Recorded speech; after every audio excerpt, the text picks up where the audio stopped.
கர்நாடகா முதலமைச்சர் திரு டி.கே. சிவகுமார் அவர்கள் மீண்டும் மீண்டும் தவறான கருத்துக்களை மக்கள் மத்தியிலே பரப்பி வருகிறார்கள். அவர் சொன்ன கருத்து என்னன்னா, இந்த மேகதாது அணை தமிழ்நாட்டுக்கு தான் அதிகமாக பயன்பெறும்னு ஒரு கருத்தை சொல்றார். தவறான கருத்து. இரண்டாவது, அந்த மேகதாது அணை கட்டினாங்கன்னா இது முழுமையிலையும் குடிநீருக்காக தான் நாங்கள் பயன்படுத்துவோம் அப்படின்னு இன்னொரு கருத்தை சொல்றார்.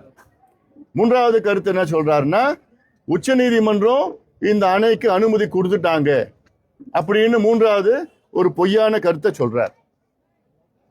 இதற்கு மக்கள் மத்தியில, தமிழ்நாட்டில் உள்ள மக்கள் மத்தியில இதை விழிப்புணர்வு ஏற்படுத்தணும். குறிப்பா இளைஞர்கள் மத்தியில அவங்களுக்கு தெரியல. சில இளைஞர்கள்லாம், ஏன் மேகதாது அணை கட்டினா என்ன, தண்ணி கடல்ல போகுது, தண்ணி தேக்கி வச்சா என்ன, வீணா போற தண்ணி தேக்கி வச்ச தப்பு இல்லையே அப்படின்லாம் பேசிட்டு இருக்கிறாங்க. இந்த மத்தியில டி.கே. சிவகுமார் அவர்கள் மேலும் இது போன்ற கருத்துக்களை சொல்வதனால மக்கள் மத்தியில, இளைஞர்கள் மத்தியில மிகப்பெரிய ஒரு குழப்பம்.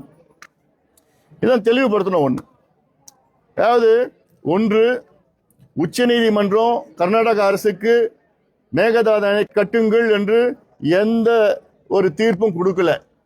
உச்ச நீதிமன்றம் சொன்னது என்னன்னா, கர்நாடக அரசு அந்த மேகதாது அணை கட்டுவதற்காக, இந்த டீடைல்டு ப்ராஜெக்ட் ரிப்போர்ட், டிபிஆர்னு சொல்றது, அது விரிவான திட்ட அறிக்கை, இதை தயார் செய்து காவேரி போர்டுக்கு கொடுத்துருக்குறாங்க, ஆணையத்துக்கு கொடுத்துருக்குறாங்க. அந்த ஆணையம் என்ன பண்ணிடுச்சு, அதை நிராகரித்திருது. நாங்கள் ஏற்றுக்க மாட்டோம், ஏன்னா இதுக்கு நிறைய சட்ட சிக்கல்கள்லாம் இருக்குன்னு. அதன் பிறகு கர்நாடக அரசு உச்ச நீதிமன்றம் போயிருக்கிறாங்க. உச்ச நீதிமன்றம் என்ன சொல்லியிருக்கிறாங்கன்னா, கர்நாடக அரசு அந்த டிபிஆர் வழங்கலாம், கொடுக்கலாம் தான் சொல்லியிருக்கிறாங்க. அதுக்கு அப்படியே உச்ச நீதிமன்றம் தீர்ப்பு என்ன சொல்லியிருக்கிறாங்க, இது அணை கட்டுவதற்கு அனுமதி கிடையாது, இது டிபிஆர் கர்நாடக அரசு மத்திய அரசு கிட்ட கொடுக்கலாம், அவ்வளவுதான், அதுதான் சொல்லியிருக்கிறாங்க. ஆனா அதுக்கு பிறகு எவ்வளோ சட்டம் சிக்கல்கள்லாம் இருக்கு, தீர்ப்புகள்லாம் இருக்கு. கர்நாடக அரசு அது முதல் மடை மாநிலம், தமிழ்நாடு கடைமடை மாநிலம்.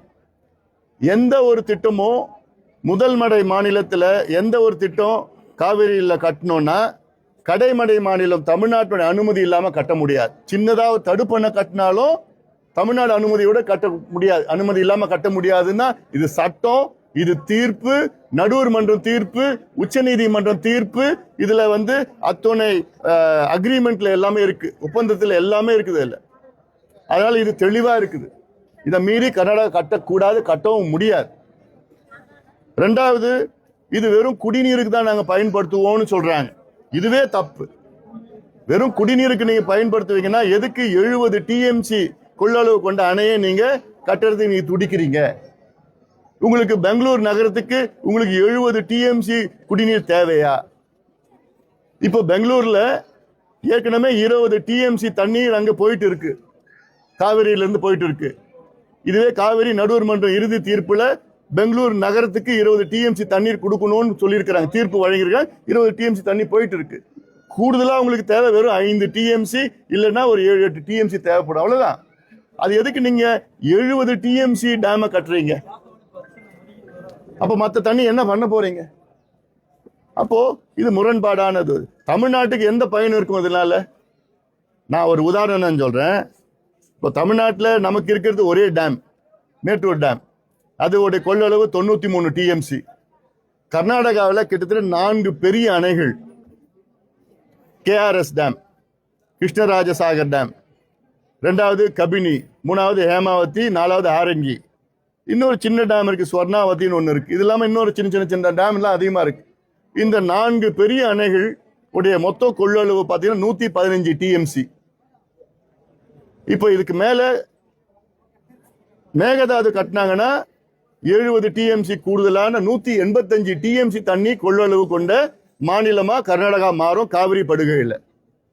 தமிழ்நாட்டில் வெறும் 93 டிஎம்சி. 93னா இன்னைக்கு மேட்டூர் டேம் கட்டின அன்னைக்கு 93, இன்னைக்கு அது வெறும் 80 டிஎம்சி தான். ஏன்னா தூர்ந்து போயிடுச்சு, தூர் வரல.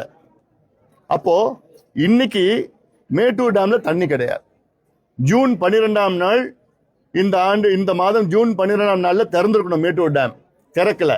இந்த கடந்த 7 ஆண்டுகள்ல 6 ஆண்டுகள் கரெக்டா ஜூன் 12ஆம் தேதி அன்னைக்கு மேட்டூர் டேம் திறந்திருக்கிறாங்க. ஏன்னா அவ்வளவு தண்ணி இருந்தது, மேட்டூர் டேம்ல இருந்தது. ஆனா இந்த வருஷம் இல்ல. இது இல்லாம எல் நினோ எஃபெக்ட்னு சொல்றாங்க, அது இல்லாம சூப்பர் எல் நினோ எஃபெக்ட்னு சொல்றாங்க. ஏன்னா தண்ணி வரல, தென்மேற்கு பருவம் வரல. இன்னைக்கு மேட்டூர் டேம்ல இருக்கிற தண்ணி வந்து வெறும் குடிக்கிறது மட்டும்தான் இருக்கு. 40 டிஎம்சி தான் தண்ணி இருக்கு அங்க மேட்டூர் டேம்ல.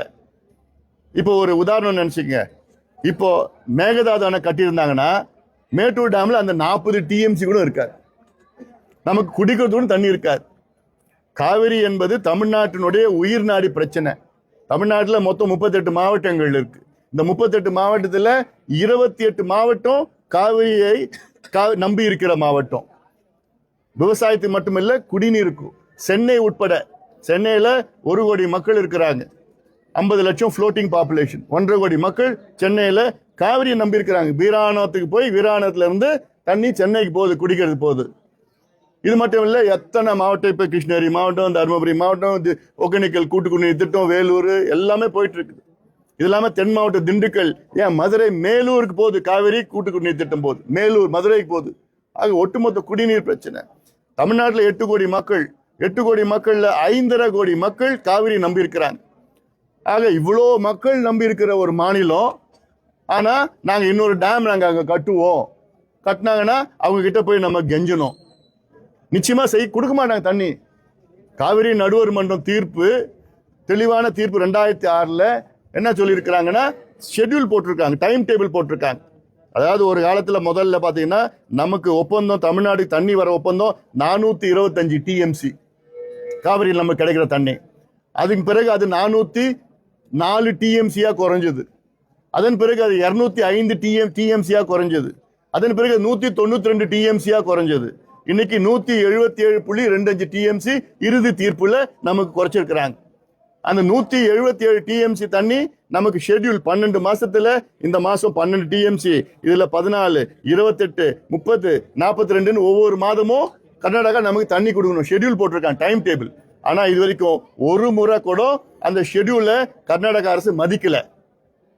அவங்க எப்ப தண்ணி திறந்து விடுறாங்கன்னா, அவங்க அங்க 4-5 டேம் எல்லாம் நிரம்பிடுச்சுன்னா அந்த தண்ணி தேக்கி வைக்கிறதுக்கு இடம் இல்லாதனால அவங்க அந்த தண்ணியை நமக்கு கொடுக்குறாங்க, மிச்ச நீர் தான் கொடுக்குறாங்க. அந்த மிச்ச நீர் வரப்போ நமக்கும் மழை பெய்யுது, நமக்கும் அந்த தண்ணியை விவசாயத்துக்கு பயன்படுத்த அவசியம் இல்லைன்னா விவசாயத்துக்கு மழை வருது, அந்த தண்ணியை எங்க கடலுக்கு தான் போகுது, தண்ணி பயன் இல்லை. இப்போ நமக்கு இந்த கோடை காலத்துல, மழை இல்லாத காலத்துல தான் நமக்கு தண்ணி வேணும் அதிகமா. அப்ப மேகதாது கட்டினாங்கன்னா அது அவங்க பயன்படுத்த நமக்கு வராது. ஆனா மேகதாது என்பது தமிழ்நாட்டுக்கு மிகப்பெரிய ஒரு பாதகம். இதை மக்களும் புரிஞ்சுக்கணும், இளைஞர்களும் புரிஞ்சுக்கணும். அதனால இதை விழிப்புணர்வு ஏற்படுத்தி மேகதாது கர்நாடகா கட்டக்கூடாது, கட்ட விட மாட்டோம். அதனால இதை தெளிவா ஒரு கருத்து. அதனால முக்கியமா என்னன்னா, இந்த பிரச்சனையை சட்ட ரீதியில தான் எடுத்துட்டு போகணும். பொலிட்டிக்கலா எடுத்துட்டு போறது வேற, அரசியல் ரீதியில எடுத்துட்டு போகலாம். எல்லா கட்சியும் சேர்ந்து டெல்லி போய் பார்க்கலாம், வரலாம், போகலாம், அழுத்தம் கொடுக்கலாம், எல்லாம் ஓகே அப்படின்னு சொல்லுவாங்க, அவ்வளவுதான். ஆனால் இது நீதிமன்றம் மூலமா தான் நமக்கு விடிவு கிடைக்கும், தீர்வு கிடைக்கும். அதற்கு உச்ச நீதிமன்றம், பசுமை தீர்ப்பாயம் இதெல்லாம் போய் அணுகி, இதெல்லாம் இங்க மேகதாது அவன் கட்ட திட்டம்னு காட்டுல பார்த்தா அவ்வளோ மரங்கள், அவ்வளோ காடுகள், அவ்வளோ விலங்குகள், யானை வாழற இடம், அதெல்லாம் அது காட்ட அழிச்சு பண்ணணும். அதெல்லாம் அனுமதி கொடுக்க கூடாது. கிரீன் ட்ரிபியூனல் அனுமதி கொடுக்க கூடாது, உச்ச நீதிமன்றம் அனுமதி கொடுக்க கூடாது. எவ்வளோ இருக்கு சட்டத்துக்கு. அதெல்லாம் இன்னொன்னு என்னன்னா, கர்நாடகாவில் 2028 பிப்ரவரி மாசத்துல அங்க தேர்தல் வருது, சட்டமன்ற தேர்தல் வருது. டி.கே. சிவகுமார் அவர்கள் அந்த மாண்டியா டிஸ்ட்ரிக்ட்ல அந்த பகுதியில் இருக்கிறவர், கனகாபுரா தொகுதி. அவர் அங்கதான் இந்த பிரச்சனை எல்லாம் இருக்கு, அங்க மேகதாது பிரச்சனை எல்லாம் அங்கதான் இருக்கு. அவர் அங்க நடைபயணம் எல்லாம் மேற்கொண்டதுனாலதான் கடந்த முறை கர்நாடகாவில் காங்கிரஸ் வெற்றி பெற்றது. இந்த காவிரி பிரச்சனை வச்சுதான் வெற்றி பெற்றாங்க. இப்ப இந்த தேர்தலையும் அவர் முதலமைச்சர் ஆயிட்டார் இப்போ. ஆக இது பிரச்சனையை விடப்போறதில்லை. இன்னும் 1.5 வருஷம் இதை கையாண்டுட்டு, இதை தீவிரப்படுத்தி, இதை பிரச்சனை எல்லாம் உருவாக்கி, இதை ஒரு எமோஷனல் பிரச்சனையா கொண்டு வருவார். ஏன்னா அப்பதான் அவங்களுக்கு அது கன்சல்டேட் ஆகும்.